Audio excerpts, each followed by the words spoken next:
Imagine a place far from the gridlock and noise, a haven where you can live off the land and breathe clean air.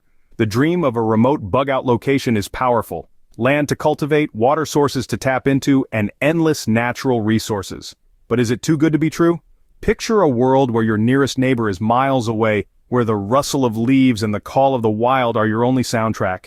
The allure of this isolation is intoxicating. It's the promise of privacy, the chance to be self-sufficient, to break free from the chains of urban living and reconnect with nature. The bounty of natural resources is a prepper's dream. Fish teeming in the streams, game roaming the forests, and fertile soil just waiting to yield its riches. But as appealing as this sounds, it's important to remember that the path to such remote living is not without its thorns. But as we peel back the layers, a different picture emerges. Isolation means silence, both peaceful and perilous. The tranquility of the wilderness can be a soothing balm for the soul, but it can also be a double-edged sword. Within this serene setting, dangers lurk that we often overlook when we dream of our remote havens. The first danger is the lack of immediate help. When you're miles away from the nearest neighbor or town, a simple problem can quickly escalate into a crisis.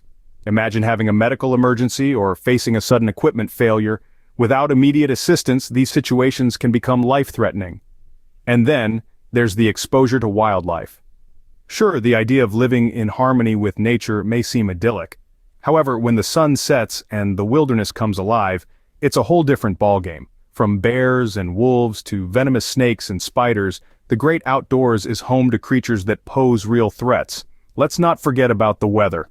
Mother Nature is a force to be reckoned with, and she's unpredictable. A sudden storm, a flash flood, or an unexpected freeze can turn your survival retreat into a nightmare. Remember, it's not just about surviving, but also about thriving in these conditions. Finally, there's the threat of human predators.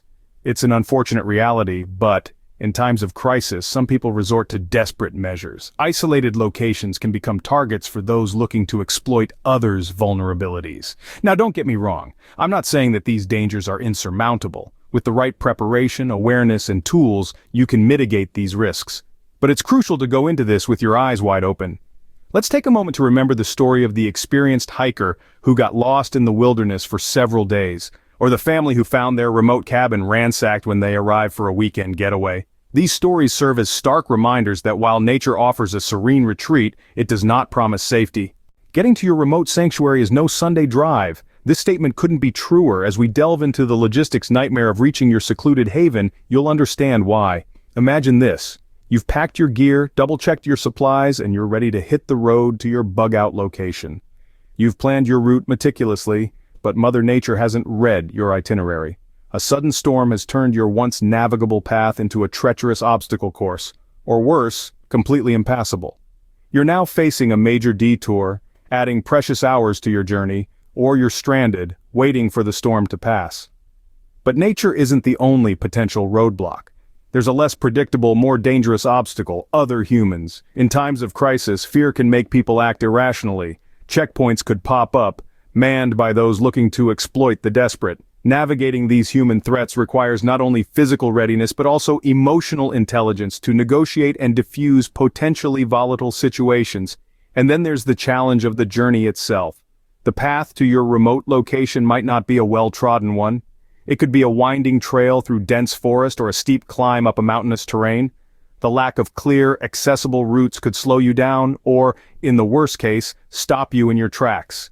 Your vehicle might be stocked with all the latest navigation technology, but what happens when the battery dies or the signal fails? Suddenly you're left relying on old-school navigation methods. Do you know how to read a map or navigate by the stars? Lastly, let's not forget the potential for mechanical failures. A flat tire or overheating engine in the middle of nowhere can quickly turn a straightforward journey into a survival challenge.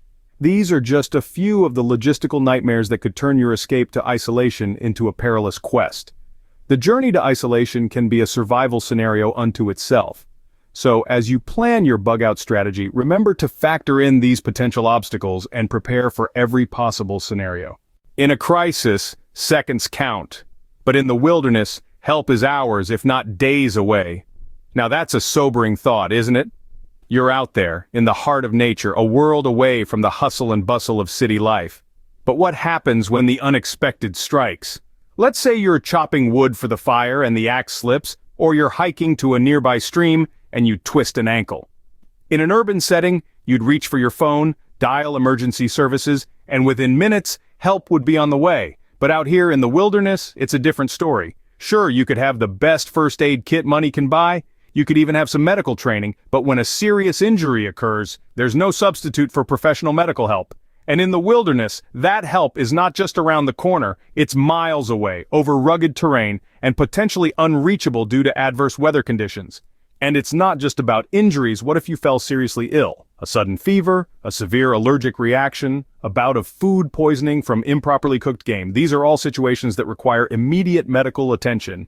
But in the wilderness, immediate help is a luxury you just don't have. Even with a satellite phone or a radio, reaching emergency services is one thing, but waiting for them to reach you is another. The clock is ticking and every second matters.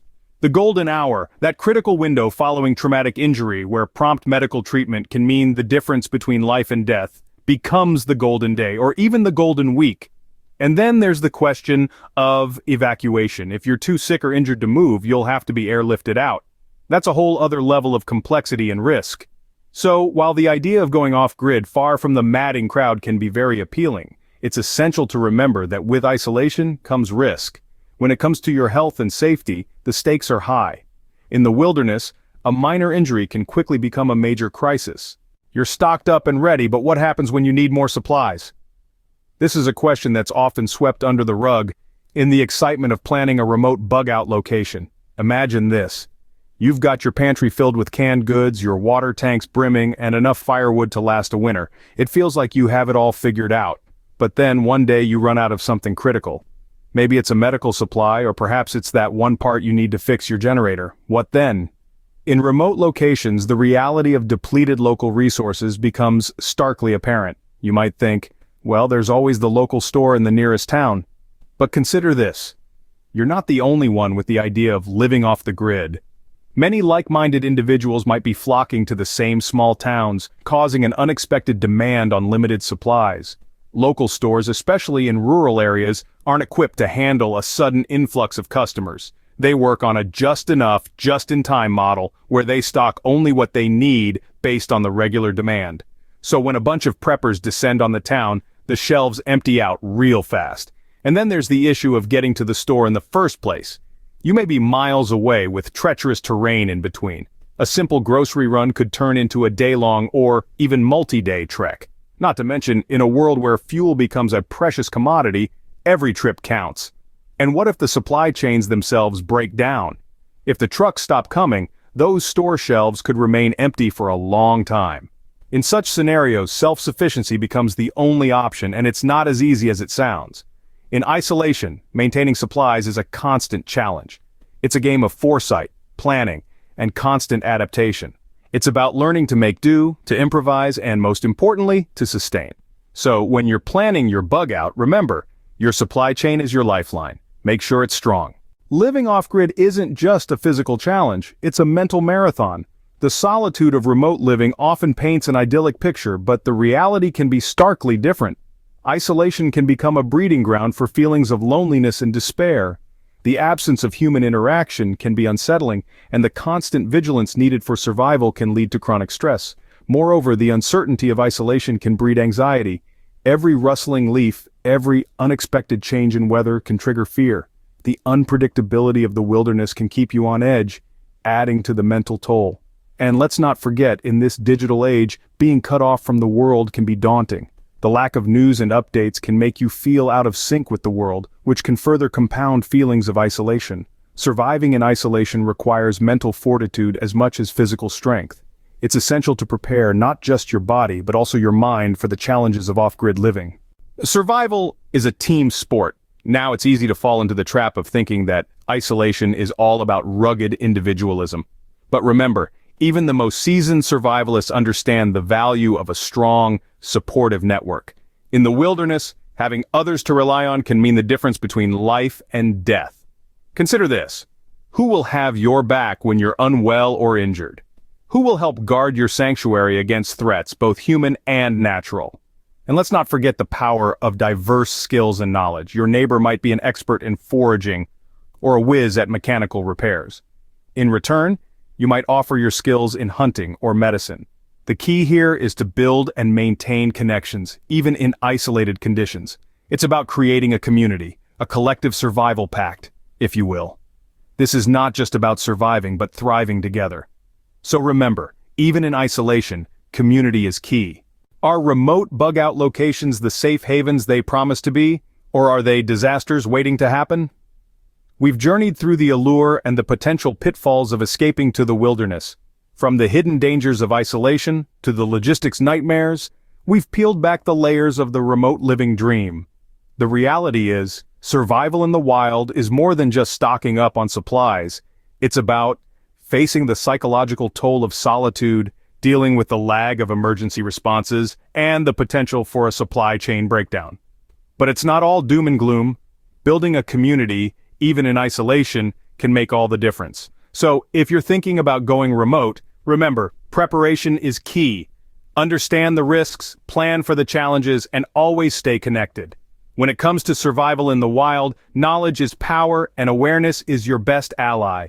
If you do choose to go remote, preparation and awareness are your best allies. If you found this journey into the risks of remote bugouts enlightening, don't forget to like, subscribe, and hit that bell icon.